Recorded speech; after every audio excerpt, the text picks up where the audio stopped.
So I've already talked about how I was trying to get away. I wanted to do SATs when started film school. I wanted to go to India to do film school when I was in Blue Sky. Then I got into hairdressing. I've talked about that. Beauty course, yep.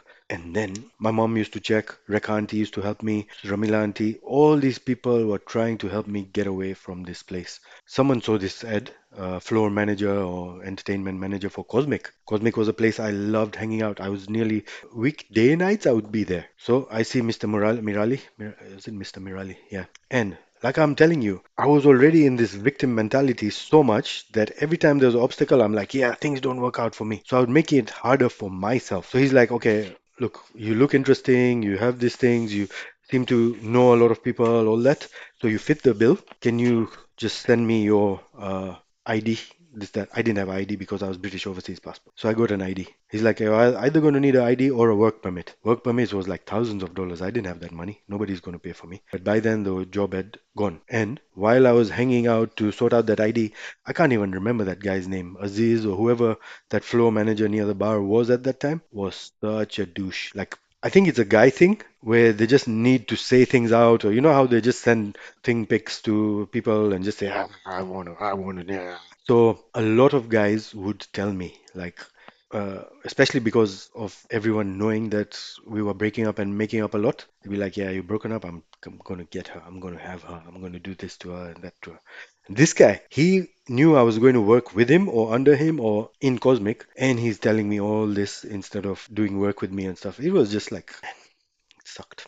All the accumulation of those bad events which put me into my victim mentality, and it's called cumulative trauma, where whether it's PTSD or whatever which accumulates from childhood. Imagine childhood, you witness something so bad that it's hit this dam which is protecting everything on this side from all that water that's built up. Yep, that's the dam. So there's a crack, and that crack, you witness these things every now and then. The crack gets bigger, but the dam's pretty strong and heavy and stuff until a series of events happen where it breaks the dam wall, and you have no choice but to deal with either letting everything flood and then slowly rebuilding, or I'll get into that trauma thing in a motivational video, not this time capsule. So deportation happened. I'll make a separate video on that. I start going downhill once I come back because I thought I was free. I thought I was going to live my life now.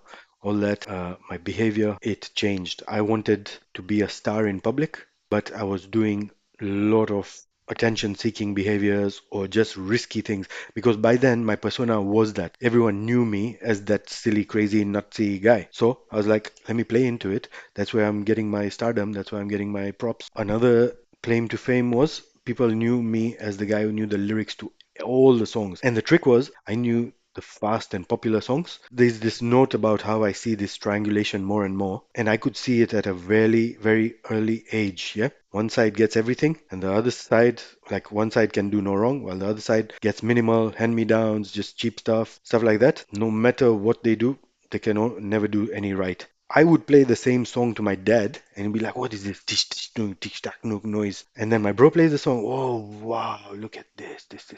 So I was like, okay, I can see what's going on. Imagine the people who you reframe your life against, your guardians, your elders, whoever. Imagine those cornerstone people are the ones who call you a leech, a failure, you mess up all the time.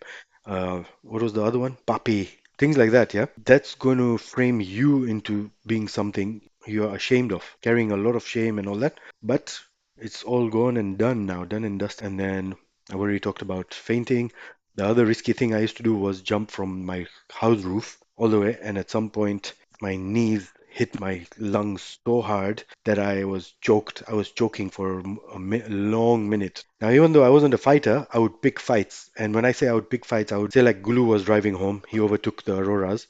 Auroras got pissed off or something, bruised their ego about being overtaken. So they stopped us. They started lecturing Gulu. And then me being drunk, and because there's no music, I'm already in a testy mood. I'm like, come on, man, just let us go. All of them come to the back seat, open the door, turn me into tenderize me properly, man. That parking boy jumping on my car, I've already talked about in the bad car luck and stuff. My really, really close boy, he started bitching about me to this woman I was seeing, the Janine replacement lady, Shubs.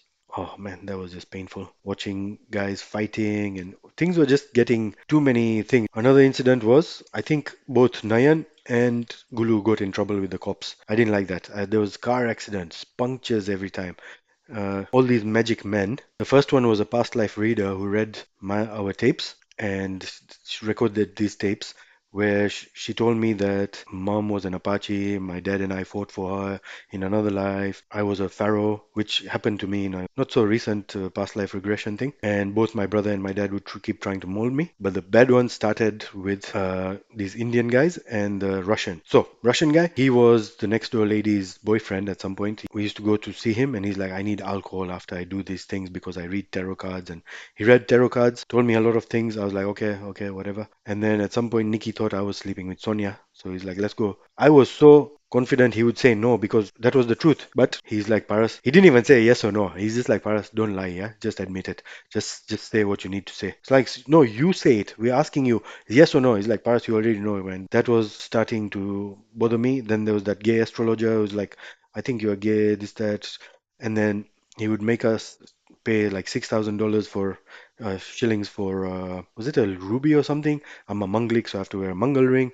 There was no talisman in there. All these fake horoscopes. So there were three final straws. There was this Russian guy. Then there was this guy called Vajubai. I think he was in Ram Mandir or that Banderi Road guy. And he called me the name of the person who was disturbing my peace of mind for ages. He called me his name instead of calling my name. So I'm like, wait a minute. So you, my girl, and this guy, you are all familiar with each other or this and that. I just wanted to wash my hands off this, and that's when I was like, yeah, I don't want anything to do with my girl. Also, I think that was one of the longest times I was like, enough. I don't want you.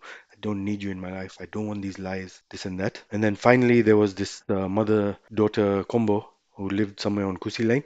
And they're like, yeah, we can see something in you. You should come home. We'll tell you this. We'll tell you that. And I was like, I don't want it anymore. And then there was the pastor guy who spit on my face. He came home. He's like, "Ajur," spitting on my face. I'm like, man, I just want to hurt you guys now. People would be interfering. That was another bad thing. People constantly interfering between me and my girl and talking, telling each other different stories and stuff like that. So, and we didn't help ourselves because, like I said, we were in this Sid and Nancy relationship where we liked the drama. We actually craved the thing because it was making us famous. We loved the spotlight and we loved the making up.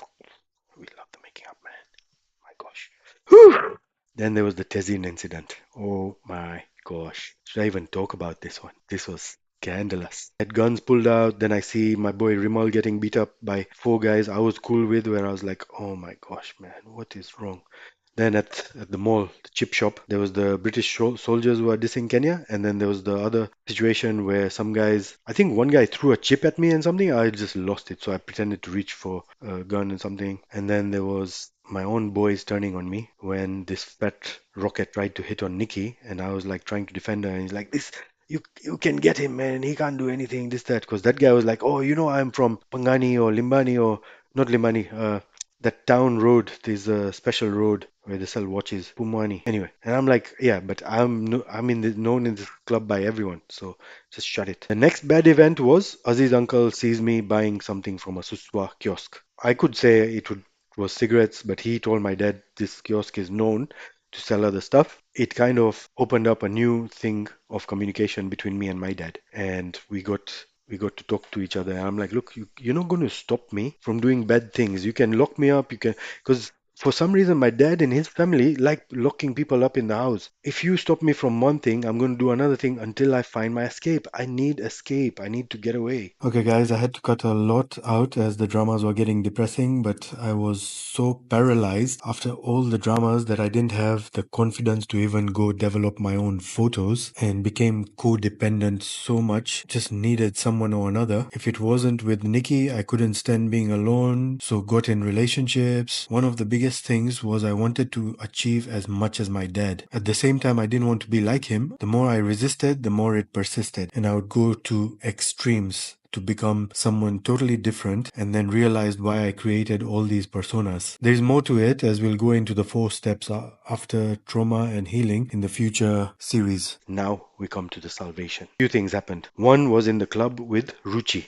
I started clubbing with Bhavni, who was going out with Chili that time, and a few nights Ruchi came. And at some point, Ruchi just dropped me one comment in the club. Like, why? What do you need to do? Like, why are you acting like this? Why do you need to act like this to get all this attention and this and that. And that just stopped me in my tracks. Because I started reflecting. I'm like, I would hang out with her more. I don't know if we really dated or we just talked, but we'd sit in parking lots confiding to each other about all kinds of things. And she just gave me a really nice reset, really nice mind shift. And then when I stopped clubbing and everything, Christine Carlos, another very good friend of mine, her, Carlos, the whole family. I'm like, look, I've stopped clubbing. She stays around the area, and even though I used to see her at the clubs, we became family friends. So she invited me for Christmas. I'm like, she showed me a totally different side of Christmas because to us it's just clubbing, drinking, getting high, and we had such an amazing night. We can't remember those kind of things, which I was not into. So in her house, one side they're doing karaoke on the mic and winning, like there's this mic which you win. The other side, they're carving turkey. The other side, they're opening presents. Everyone's doing their own family thing. And just the way they pulled me in as part of the family was so nice. And then the big one was Mehul. Mehul and his SWOT and SMART analysis and working at Bitco with Vima. Ria was another one. Ria, my soul. I used to call her my soul, my rock. When I was with her, it was everything disappeared, man. There's one song she dedicated to me, which I was listening to recently, and I'm like, it made so much sense back then when we were so close. I don't want to talk about it. I just want to sit and stare at you. Blue Sky, when I was starting to film, and I was making so much more money, and then playing chokri with Sipi at Mambasa Pan House. These kind of things were slowly pulling me away from the cycle I was in. And finally, that book, Divine Romance, which led to me asking for Kriya, which led to me doing Art of Living. And then Art of Living just took me and it threw me into positivity, like really good stuff and all that. And then finally, like before the deportation story, I might do a deportation story where I talk about it, but I'll say it here also. Reka Auntie had some cousins in Ireland who had Pepe. So I had a chats with them and they're like, yeah, come to Ireland. We'll give you a job. We'll set you up. We'll sort this out. We've helped other people, so you can do that. And that was another one. So Rekhanti helped a lot with so many different things. And then finally, my biggest salvation was when Bratul uncle is like, I'm going to UK, you're coming with me. And that was a change in my life.